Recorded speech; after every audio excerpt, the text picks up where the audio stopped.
y Swann vislumbró, inmóvil frente a esa felicidad revivida, a un infeliz que le dio lástima porque al principio no lo reconoció, hasta el punto de que hubo de bajar los ojos para que no se viese que estaban llenos de lágrimas. Era él mismo. Cuando lo hubo comprendido, cesó su lástima, pero sintió celos de aquel otro él mismo al que ella había amado. Sintió celos de todos aquellos de quienes muchas veces se había dicho sin sufrir demasiado, tal vez los ama. Ahora que había trocado la vaga idea de amar, en la que no hay amor, por los pétalos del crisantemo y el membrete de la Maison d'Or, que sí estaban llenos de amor.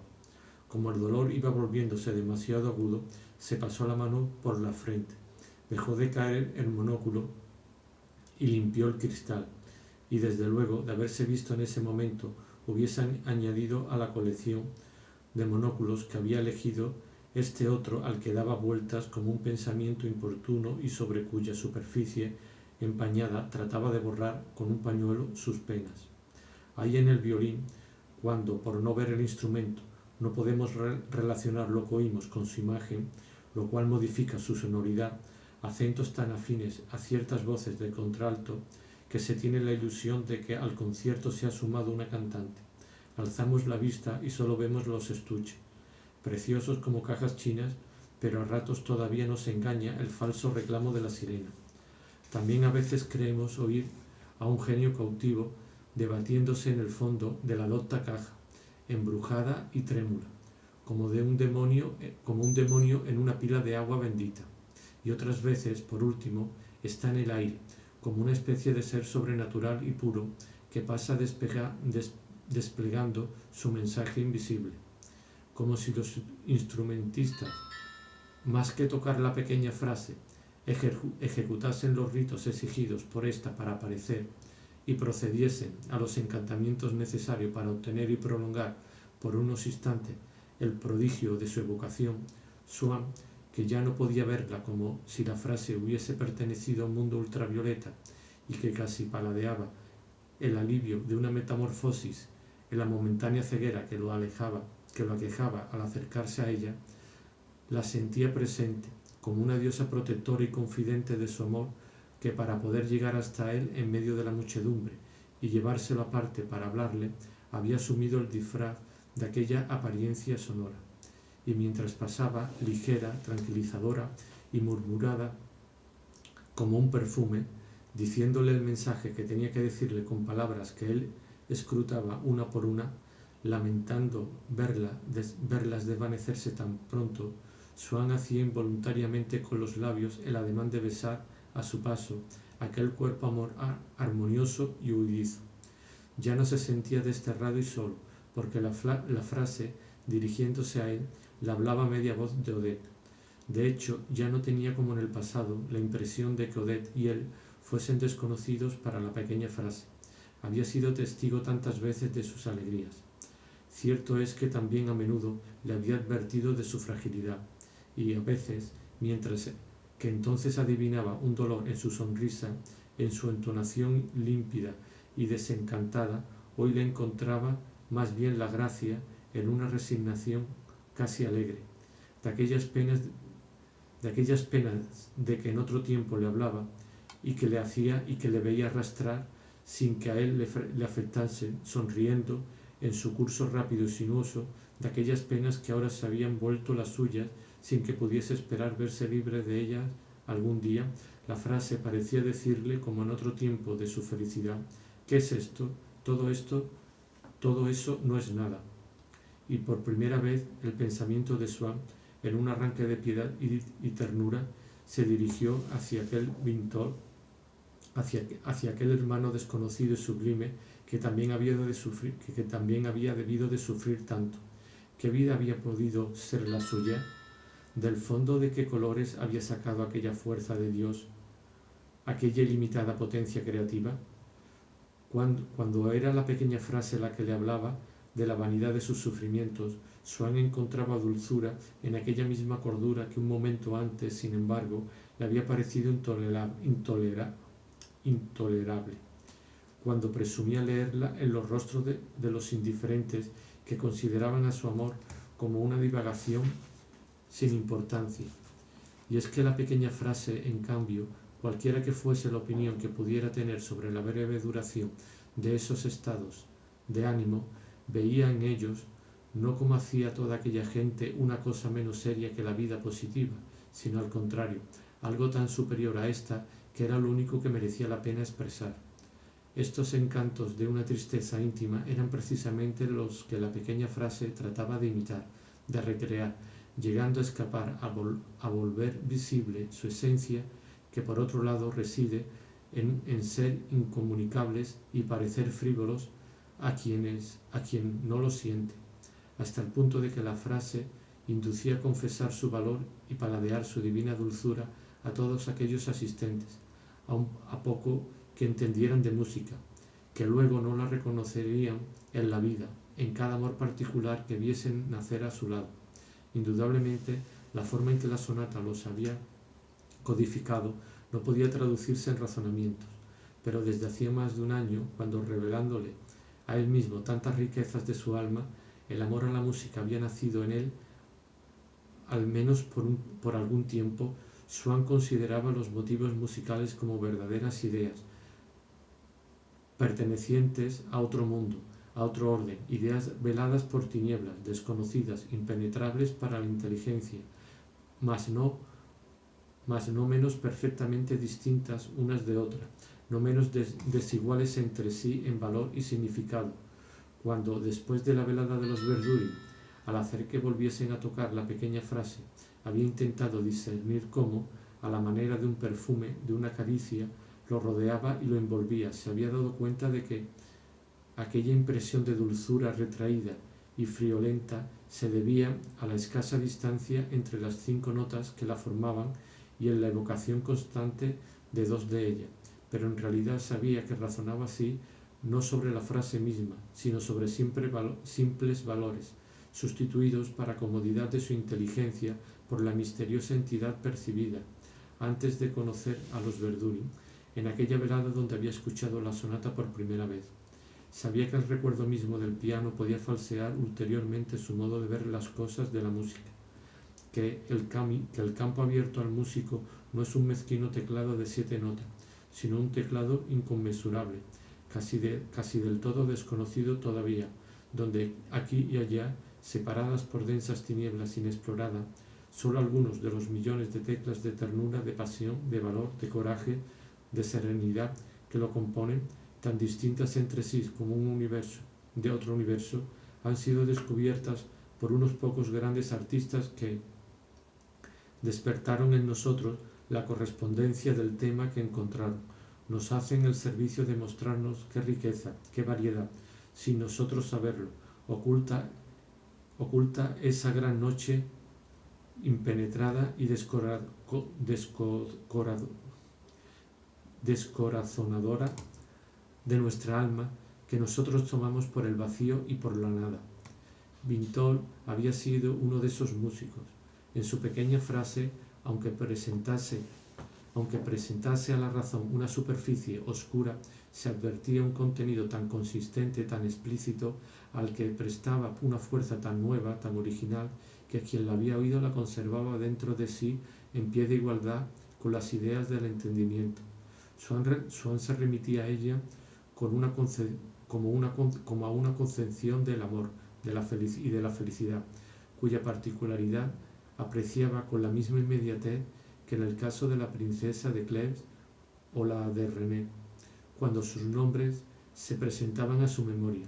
Incluso cuando no pensaba en ella, la pequeña frase existía latente en su espíritu, lo mismo que algunas otras nociones sin equivalentes, como las nociones de la luz, del sonido, del relieve, de la voluptuosidad física, que son las ricas posesiones con que se diversifica y engalana nuestro reino interior. ¿Acaso las perdamos? ¿Acaso se desvanezcan si volvemos a la nada? Pero mientras vivamos, no podemos comportarnos como si no las hubiéramos conocido, igual que no podemos hacerlo con los objetos reales, igual que no podemos, por ejemplo, dudar de la luz de la lámpara de quien alguien enciende ante los objetos metamorfoseados de nuestro cuarto, de donde hasta el recuerdo de la oscuridad se ha desvanecido. Por eso, la frase de Vintol, como por ejemplo determinado tema de Tristán, que también supone para nosotros una cierta adquisición sentimental, se había unido a nuestra condición moral, había asumido algo humano que era bastante conmovedor. Su suerte estaba ligada al futuro, a la realidad de nuestra alma, de la que era uno de los ornamentos más peculiares y mejor diferenciados. Quizás sea la nada lo verdadero, y todo nuestro sueño inexistente. Pero entonces sentimos que también esas frases musicales, esas nociones que existen por su relación con él, tendrán que dejar de existir. Pereceremos, pero tenemos por rehenes a esas divinas cautivas que correrán nuestra suerte, y unidas a ellas la muerte parece menos amarga, menos oscura, tal vez menos probable. Swann no andaba por tanto muy descaminado al pensar que la frase de la sonata existía realmente. Claro que, humana desde esa perspectiva, pertenecía sin embargo a un orden de criaturas sobrenaturales y que nunca hemos visto, pero que, pese a todo, reconocemos extasiados cuando algún explorador de lo invisible consigue captar una y traerla desde el mundo divino al que tiene acceso para que brille unos instantes sobre el nuestro. Es lo que Vintol había hecho con la pequeña frase. Swann advertía que el compositor se había limitado con sus instrumentos de música a quitarle el velo, a volverla visible. Siguiendo y respetando el dibujo con mano tan suave, tan prudente, tan delicada y tan segura que el sonido se alteraba en todo momento, difuminándose para indicar una sombra, reanimándose cuando debía seguir la huella de un contorno más audaz. Y una prueba de que Swann no se engañaba al creer en la existencia real de esa frase es que cualquier entendido algo sutil se hubiera dado cuenta inmediatamente de la impostura si Vintol, con menos potencia para ver y traducir sus formas, hubiese tratado de disimular, añadiendo aquí y allá algunos rasgos de su cosecha, las lagunas de su visión o los desfallecimientos de su mano. Ahora había desaparecido. Swann sabía que reaparecía al final del último movimiento, después de un largo trozo que el pianista de Madame Verdurin se saltaba siempre. Había en ella ideas admirables que Swann no había distinguido en la primera audición y que ahora percibía, como si en el vestuario de su memoria se hubiesen despojado del disfraz uniforme de la novedad. Swann escuchaba todos los temas dispersos, destinados a entrar en la composición de la frase, como las premisas en la conclusión necesaria, asistía a su génesis. ¡Qué audacia!, se decía. ¿Acaso tan genial como la de un Lavoisier o de un Ampère? La audacia de un Vintol experimentando, descubriendo las leyes secretas de una fuerza desconocida, llevando a través de lo inexplorado hacia la única meta posible los invisibles corceles en que confía y que nunca podrá ver. Qué hermoso el diálogo que Swann oyó entre el piano y el violín al principio del último trozo. La supresión de las palabras humanas, lejos de permitir que reinase la fantasía, como habría podido suponerse, la había eliminado. Nunca el lenguaje hablado fue expresión de una necesidad tan inflexible, ni conoció hasta aquel punto la pertinencia de las preguntas, la evidencia de las respuestas. Al principio, el piano se quejó solitario, como un pájaro abandonado por su pareja. El violín lo oyó, le respondió como desde un árbol vecino.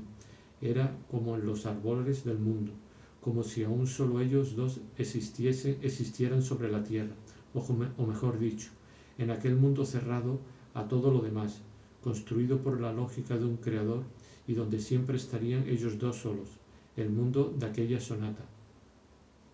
¿Era un pájaro? ¿Era el alma todavía incompleta de la pequeña frase? ¿Era un hada aquel ser invisible y quejumbroso cuyo lamento repetía luego con ternura el piano? Sus gritos eran tan repentinos que el violinista debía precipitarse sobre su arco para recogerlos. Pájaro maravilloso.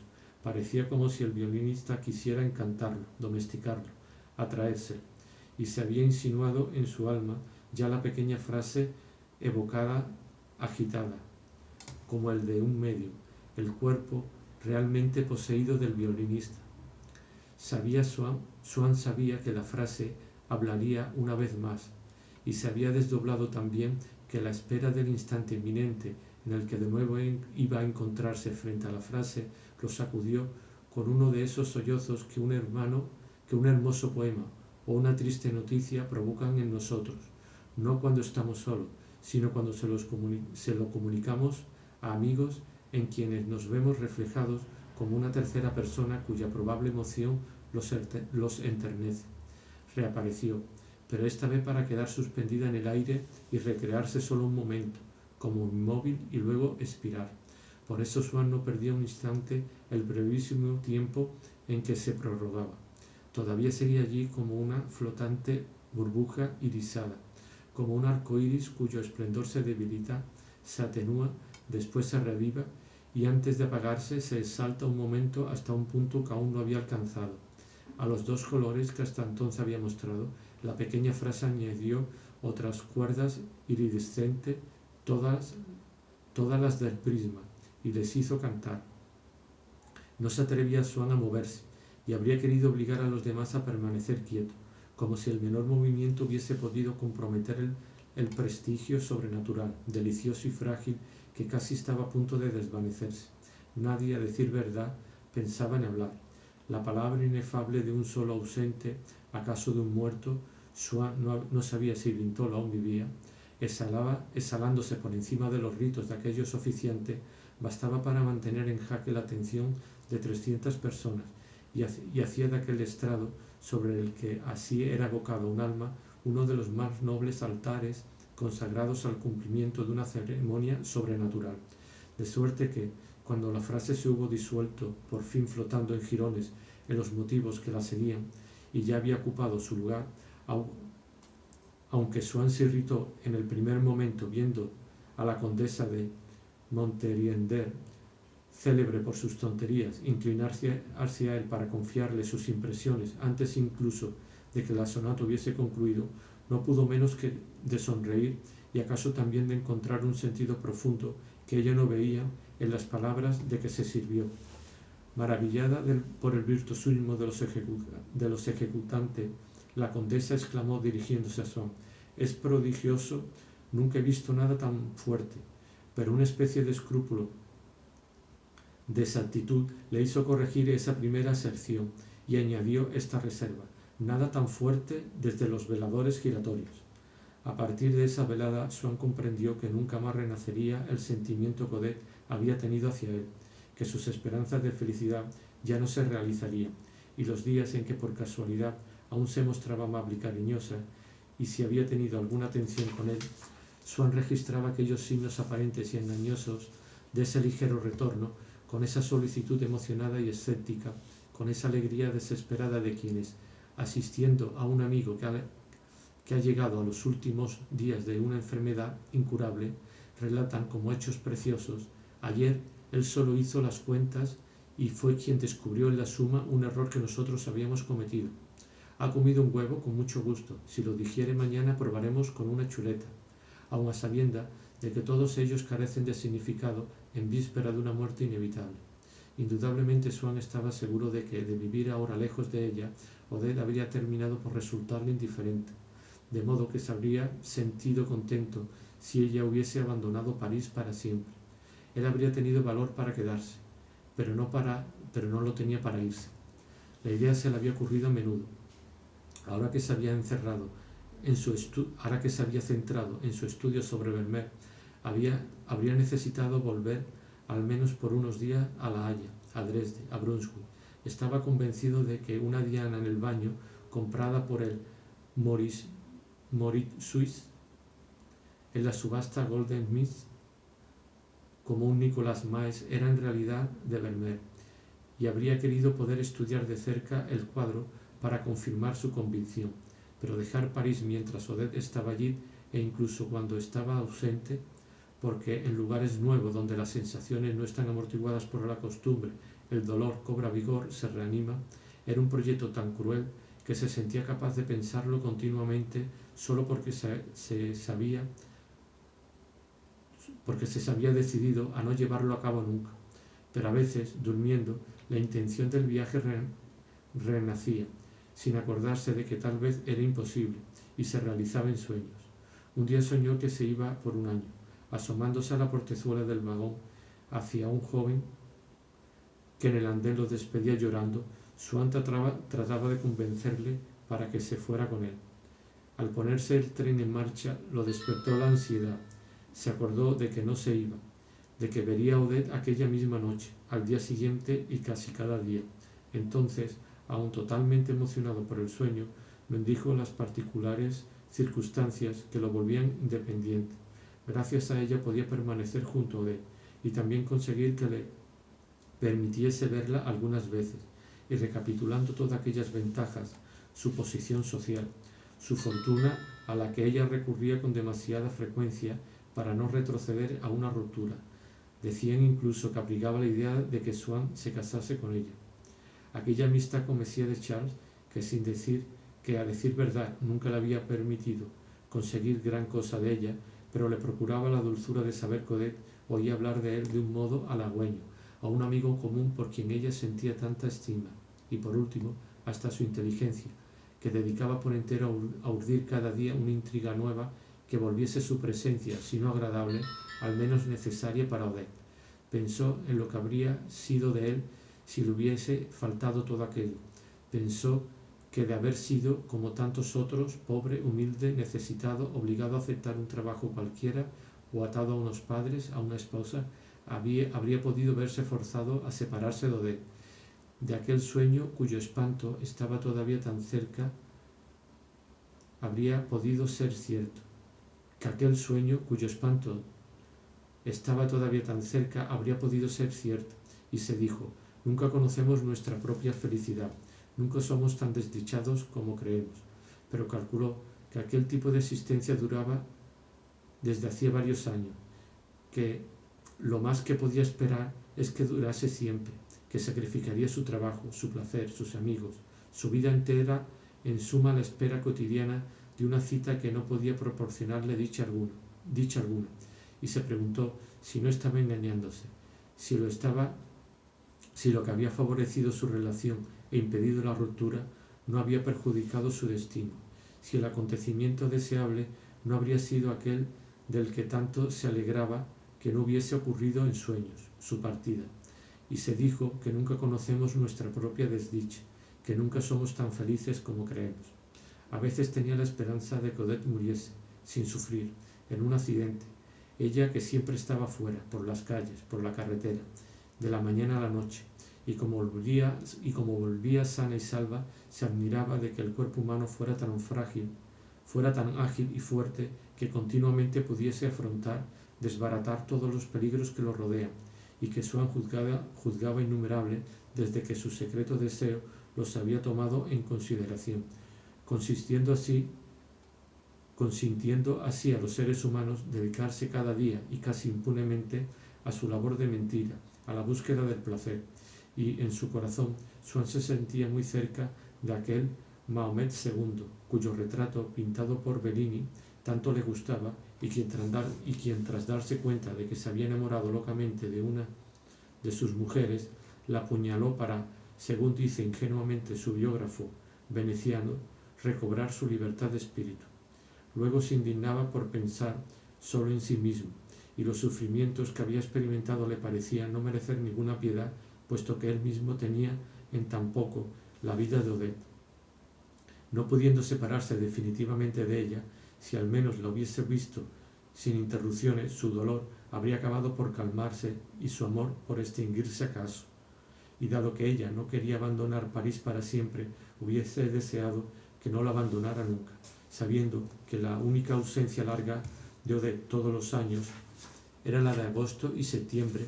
Tenía por lo menos la ventaja de ir disolviendo con varios meses de antelación la amarga idea en todo el tiempo futuro que él llevaba dentro de sí por anticipado, y que, compuesto por días homogéneos a los actuales, circulaba transparente y frío en la mente, alimentando su tristeza, pero sin causarle sufrimientos demasiado agudos. Mas bastaba una sola palabra de Odette para llegar, a través de Swann, a ese futuro interior, a ese río incoloro y libre, y como un trozo de hielo lo inmovilizaba, endurecía su fluidez, lo hacía helarse por entero, y Swann se había sentido de repente invadido por una masa enorme e infrangible, que oprimía las paredes internas de su ser hasta hacerlo estallar. Es que Odette le había dicho, con una mirada risueña e irónica, que le observaba: Forcheville hará un viaje muy bonito por Pascua, se va a Egipto. Y Swann había comprendido en el acto que eso significaba: en Pascua miré a Egipto con Forcheville. Y en efecto, si pocos días más tarde Swann le decía: ¿qué hay de ese viaje que me dijiste que haría con Forcheville? Ella, atolondradamente, le respondía: sí, tesoro, nos vamos el 19. Ya te mandaremos una vista de las pirámides. Entonces él quería saber si era el amante de Forcheville, preguntárselo a ella misma. Sabía que, supersticiosa como era, había ciertos perjurios que nunca cometería, y además el temor que hasta entonces le había paralizado de irritar a Odette preguntándoselo, de hacerse detestar por ella, ahora ya no existía porque había perdido toda esperanza de recuperar su amor. Cierto día recibió una carta anónima, diciéndole que Odette había sido la querida de innumerables hombres. Se citaban algunos, entre ellos Forcheville, Monsieur de Breauté y el pintor, de mujeres, y que frecuentaba las casas de citas. Le atormentó pensar que entre sus amigos había alguien capaz de haberle enviado aquella carta, porque ciertos detalles revelaban en quien la había escrito un conocimiento íntimo de la vida de Swann. Trató de saber quién podía haber sido, pero nunca había tenido la menor sospecha de los actos ocultos de las personas, de esos que carecen de lazos visibles con sus palabras, y cuando quiso saber dónde tenía que situar la desconocida región en la que debía de haberse gestado aquel acto innoble, si bajo el carácter aparente de Monsieur de Charles, o de Monsieur Deslaumes, o de Monsieur d'Orsay, como ninguno de tales caballeros había aprobado nunca en su presencia las cartas anónimas, y como todas sus palabras implicaban la desaprobación más rotunda, no vio razones para atribuir aquella infamia a la índole de uno o de otro. La de Monsieur de Charles era algo desequilibrada, pero en el fondo buena y cariñosa. La de Monsieur Deslaumes algo seca, pero sana y recta. En cuanto a Monsieur d'Orsay, Swann nunca había conocido a nadie que, hasta en las circunstancias más tristes, se dirigiese a él con palabras más sentidas y gesto más discreto y apropiado, hasta el punto de que no lograba comprender el papel poco delicado que se atribuía a Monsieur d'Orsay en los amores que mantenía con una mujer rica, y por eso, cada vez que Swann pensaba en él, se veía obligado a dejar de lado esa mala reputación inconciliable con tantos testimonios ciertos de delicadeza. Durante un instante, Swann sintió oscurecerse su mente y pensó en otra cosa para recuperar un poco de luz. Luego tuvo el valor de volver sobre esas reflexiones, pero entonces, después de no haber podido sospechar de nadie, no tuvo más remedio que sospechar de todo el mundo. Al fin y al cabo, Monsieur de Charles le apreciaba, tenía buen corazón, pero era un neurópata. ¿Acaso mañana llorase si le sabía enfermo? Y hoy, por celos, por rabia, por cualquier idea súbita que se hubiese apoderado de él, podía haber deseado hacerle daño. En el fondo, esa raza de hombre es la peor de todas. El príncipe de Deslaumes estaba lejos, desde luego, de apreciar a Swann tanto como Monsieur de Charles, pero precisamente por eso no tenía con él las mismas susceptibilidades.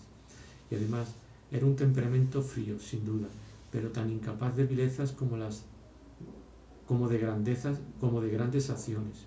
Swann se arrepentía de no haberse relacionado en su vida más que con personas así. Luego cavilaba que lo que impide a los hombres hacer daño al prójimo es la bondad, y que, en definitiva, sólo podía responder de naturalezas análogas a las suyas, como era respecto a los sentimientos de Monsieur de Charles. La sola idea de causar aquel dolor a Swann le hubiera sublevado. En cambio, con un hombre insensible, de una humanidad distinta como era la del príncipe de Deslaumes, ¿cómo prever a qué actos podía conducirle móviles de una esencia diferente? Tener corazón es lo importante, y Monsieur de Charles lo tenía. Tampoco le faltaba a Monsieur d'Orsay, y sus relaciones cotidianas, aunque poco íntimas con Swann, nacida del placer que, por tener la misma opinión en todo, sentían charlando juntos, ofrecían mayor tranquilidad que el exaltado afecto de Monsieur de Charles, capaz de entregarse a actos apasionados, fueran buenos o malos. Si existía alguien por quien Swann siempre se había sentido comprendido y delicadamente amado, era Monsieur d'Orsay. De acuerdo, pero ¿y aquella vida poco honorable que llevaba? Swann lamentaba no haberla tenido en cuenta, haber confesado muchas veces en broma que nunca había experimentado sentimientos tan vivos de simpatía y estima como en compañía de un canalla. Por algo se decía ahora, desde que los hombres juzgan a su prójimo, desde que los hombres juzgan a su prójimo, lo hacen por sus actos. Es lo único que significa algo. Y nada lo que le decimos, lo que pensamos. Charlus y Deslaumes podían tener tales o cuales defectos, pero son personas honestas. Tal vez Orsam no los tenga, pero no es un hombre honrado. Es posible que haya obrado mal una vez más. Luego Sand sospechó de Remy, quien, a decir verdad, solo había podido inspirar la carta, pero durante un momento le pareció la pista buena. En primer lugar, Loredan tenía razones para odiar a Odette. Además, ¿cómo no suponer que los criados, viviendo en una situación inferior a la nuestra, añadiendo a nuestra fortuna y a nuestros defectos riquezas y vicios imaginados por los que nos envidian y desprecian, puedan verse fatalmente inducidos a obrar de forma distinta que personas de nuestro mundo? También sospechó de mi abuelo. Cada vez que le había pedido un favor, no se lo había negado siempre. Además, con sus ideas burguesas, podía haber pensado que obraba por el bien de Swann. Sospechó también de Bergot, del pintor, de los Verduri. Admiró de pasada una vez más la prudencia de las gentes de mundo, que evitan codearse con esos medios de artista donde pueden ocurrir esas cosas y donde tal vez hasta se admitan como bromas graciosas. Pero recordaba los rasgos de rectitud de aquellos bohemios y los comparó con la vida de arbitrios extremos, casi de estafas, a que la falta de dinero, la necesidad de lujo y la corrupción de los placeres conducen a menudo a la aristocracia. En resumen, aquella carta anónima le demostró que él conocía a un ser capaz de perversidad, pero no veía razón alguna para creer que esa perversidad estuviese oculta en la toba, inexplorada por todo, del carácter del hombre sensible más que del hombre frío, del artista más que del burgués, del gran señor más que del criado. ¿Qué criterio adoptar para juzgar a los hombres? En el fondo, entre las personas que conocía, no había una sola que no le pareciese incapaz de una infamia. ¿Tenía que dejar de verlas a todas? Se le nubló el entendimiento. Se pasó 2 o 3 veces las manos por la frente, limpió los cristales de sus lentes con el pañuelo y, pensando que, después de todo, personas de su mismo nivel frecuentaban a Monsieur de Charlus, al príncipe de Deslaumes y a los demás, se dijo que eso indicaba, si no que fuesen incapaces de infamia, al menos de frecuentar a personas que tal vez no eran capaces de cometerla en una necesidad de la vida a la que todos estamos sometidos.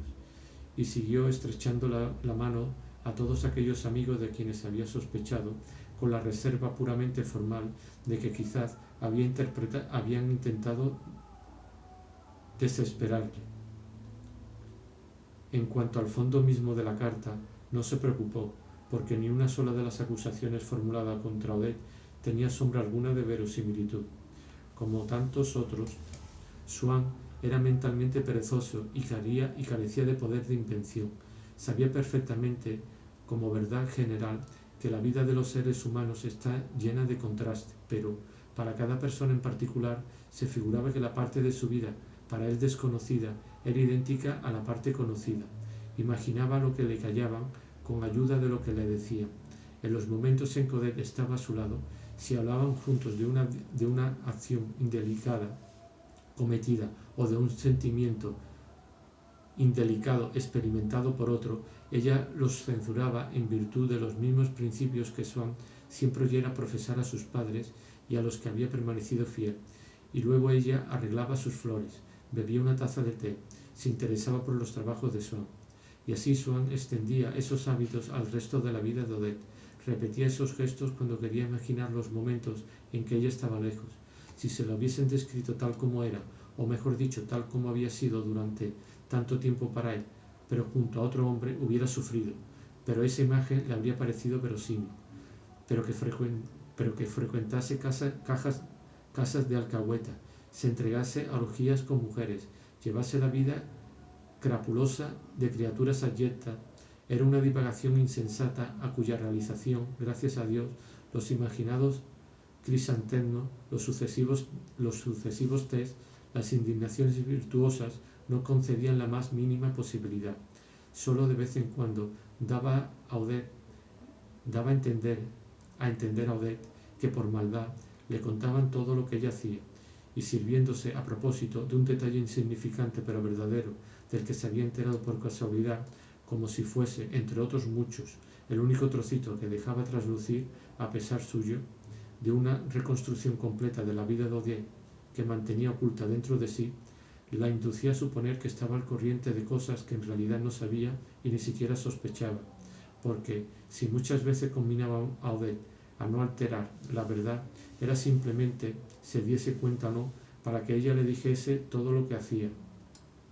Indudablemente, no le decía a Odette, indudablemente, como le decía Odette, amaba la sinceridad, pero la amaba como a un proseneta que podía tenerle al corriente de la vida de su amante. Pero por eso su amor a la sinceridad, al no ser desinteresado, no le había vuelto mejor. La verdad que buscaba apasionadamente era la que Odette le diría, pero para conseguir esa verdad no temía recurrir a la mentira, a esa mentira que, como no se cansaba de pintar a Odette, conducía a la degradación a toda criatura humana. En resumen, mentía tanto como Odette porque, más infeliz que ella, no era menos egoísta, y ella, oyendo a Swann contarle de aquel modo cosas que ella había hecho, lo miraba con aire desconfiado y, por si acaso, enfadada, para no dar la impresión de humillarse y avergonzarse de sus actos. Un día, durante el periodo de calma más largo que aún hubiese podido vivir sin verse dominado por un ataque de celos, había aceptado ir por la noche al teatro con la princesa de Slaugnes. Una vez abierto el periódico para ver qué representaban, la vista del título Les Filles de Marbre de Theodore Barrière le hirió de un modo tan atroz que instintivamente se echó hacia atrás y apartó la cabeza. Iluminada como por la luz de las candilejas, en aquella nueva posición, la palabra mármol, que Swann había perdido la facultad de distinguir a fuerza de encontrársela delante de los ojos, se había vuelto de pronto visible y le había hecho recordar inmediatamente aquella historia que Odette le había contado hacía tiempo sobre una visita que había hecho al salón del Palacio de la Industria, en compañía de Madame Verdury, quien le había dicho: «Ten cuidado, yo te sabré bien deshelarte, porque no eres de mármol». Odette le había asegurado que solo era una broma, y él no le había dado mayor importancia, pero entonces confiaba más en ella que hoy, y precisamente la carta anónima hablaba de amores de esa clase. Sin atreverse a levantar los ojos hacia el periódico, lo desplegó, volvió una página, para no ver más aquella frase, las muchachas de mármol, y empezó a leer maquinalmente las noticias de los departamentos. Había habido una tempestad en el Canal de la Mancha. Se hablaba de daños en Dieppe, en Cabourg, en Bosseval. De pronto volvió a echarse instintivamente hacia atrás. El nombre de Bosseval le había hecho pensar en el de la otra localidad de esa región, Bosseville, que llevaba unido a este mediante un guión otro nombre, el de Breton. Lo había visto a menudo en los mapas, pero por primera vez caí en la cuenta de que era el mismo de su amigo, Monsieur de Breton, de quien la carta anónima decía que había sido amante de Odette. Después de todo, en el caso de